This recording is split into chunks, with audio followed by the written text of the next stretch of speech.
But let's move into some of the stats then about MVP. For those who might not know who he is from the UK. We're quite aware of him over here. He has racked up an impressive record at Bellator, to be honest. His overall professional record, he has 19 wins with 1 loss, and he's got 12 knockouts to his name, 3 submissions and 4 decisions. And to be honest, I think he is UFC ready. He's 100% UFC ready. There's no doubt about that. And over here in the UK, I think his style is, he's very much like a point fighter. You know, he's very in and out. He has got this flamboyant style to his, and it's quite crazy and it's quite erratic. He likes to put on a show, and I think he's sort of like I said, yeah, he's got that kind of point style, but he's very entertaining. I think he burst on the scene quite early on in his career because his video went viral for doing this spinning tornado kick and then sort of planting himself down as if to say, you know, end of a fight, and that gained a lot of attraction. And he is effectively Bellator's, you know, poster boy, or one of Bellator's poster boys. But he is 34 years old, and, you know, it begs to differ. He's sort of entering his prime now, so it would make sense for him to make a bit of a step up. Now, you know, like we're going back, he was in love with Bellator, and something's changed. And the reason why things have changed is basically he feels that over the course of the pandemic that there's a lack of promotion with Bellator. And, you know, one of his quotes here, I'll read it to you here. He said, this came from MMA Fighting, "There are some amazing athletes over at Bellator, and I just don't feel they're getting the correct promotion." He said on his YouTube channel, "The biggest show is the UFC. They are a marketing machine. They are non-stop promoting the athletes." And it's a tough one, really. I mean, it's weird to say why such a change of heart, but I think, which we're going to go into in just a sec, in terms of the recent article that has just come out. Now, this article came out from MMA Fighting, was back in May 8th, sort of around the fight against Derek Anders. For those who don't know, Derek Anders, he finished him at the beginning of May via head kick, which shattered the guy's nose. And it's a spectacular performance as well. But you know, let's go back into the recent article then. From this did come from bjpen.com, and it was via Michael Bisping's podcast, and he says 100%. If I'm being honest, when I first started, the only reason I started was to go to the UFC. That was the biggest thing, and it's obviously still one of the biggest shows. Obviously, there's a lot of shows popping up, but in general, especially when I started, anybody that was getting into MMA, their goal was to get to the UFC, and the majority of people are still the same. And it is completely true. You know, everyone dreams about being in the UFC. And I guess, in a way, that in this interview that he had with Michael Bisping, he's kind of fluttering his feathers a little bit to Dana White, in my opinion. But please do let us know your opinion about this subject in the comment section below. Maybe we can, touch up a few of them and kind of get to discuss some of your thoughts as well. And also smash a like in the video if you agree that Michael Venom Page should come over to the UFC, because I'm excited about it.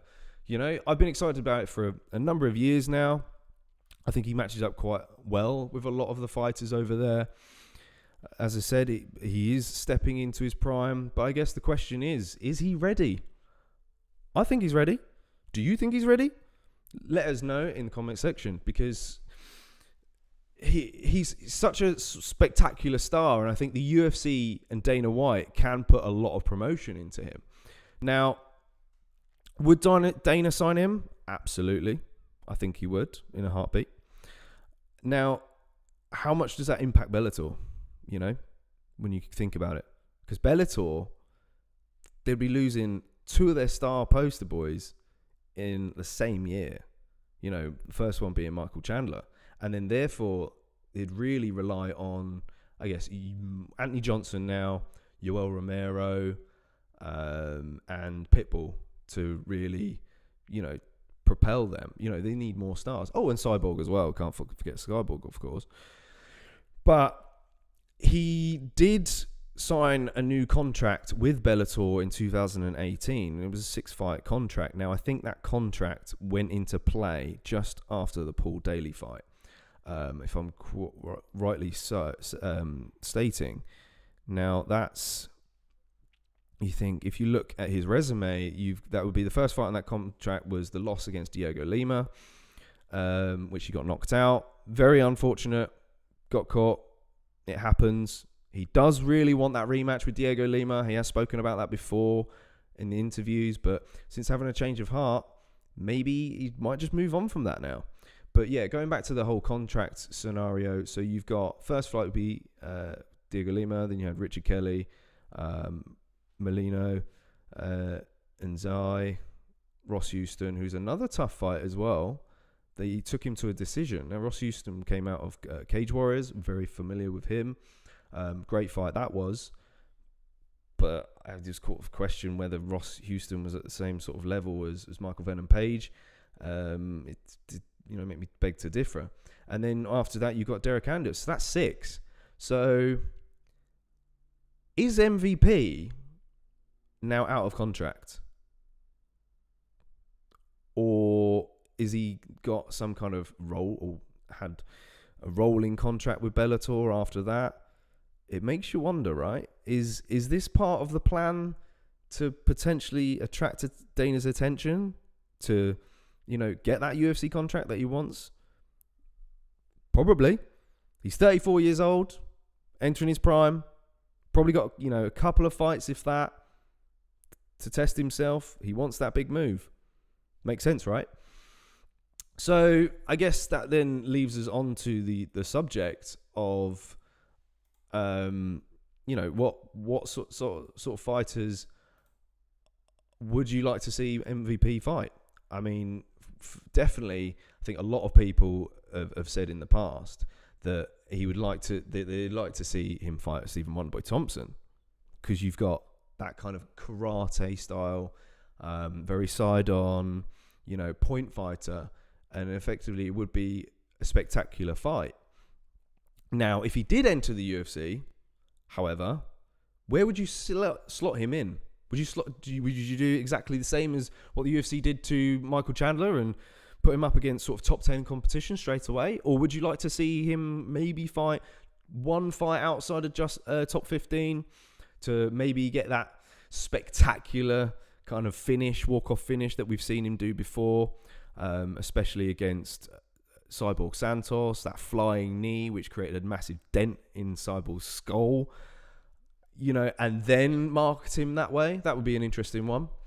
Or do you shove him into the wolves straight away? To be honest, I wouldn't be surprised if the UFC decided to do that, having gone up against the likes of Diego Lima, which arguably some people think Diego Lima is one of the top welterweights in the world, and he's at Bellator. And he's another fighter we want to see come over to the UFC. There's no doubt about that.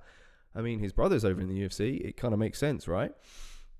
So going then back to this, I think Wonderboy is an excellent fight, but Wonderboy at the moment is, he's pushing for title contention. So, probably not, I'd say. You've got maybe Leon Edwards, if he gets past Nate Diaz, or falls back on. But arguably, if you can put him in against a top 5 guy, I think Michael Chiesa would be a phenomenal fight. And I think they would they want to put him in the main event straight away? That's another thing. Let us know your thoughts. Do you want to see Michael Venom Page against a top 5 guy or a top 10 guy straight away? Or would you like to see him ease into competition a little bit? Let us know your thoughts. Please do. And yeah, that's all things on MVP at the moment. We've had sort of other news as well that popped up today. We had Ali Abdulaziz teasing Kamaru Usman against GSP. A tweet. Again, does he just want attention? Maybe. And we've seen there's a few things popping up around Mackenzie Dern. He said, "Whoa, at the moment I've not agreed anything to fight in Marina Rodriguez." Dana White seems to think, that fight's going to be next. Let us know. Again, would you like to see that fight? Do you think that's next for Mackenzie Dern? It's a toss-up for me, personally. But, let us know your thoughts. And, again, if you're new to the channel, please chuck a like on the video. Please hit that subscribe button. We are a forever growing UFC fan channel, and we put UFC fans first. And we're all about giving you, the fans, the content that you want, as well as giving you a platform to voice your own opinions. I'm JK. Join us next time again. Peace out.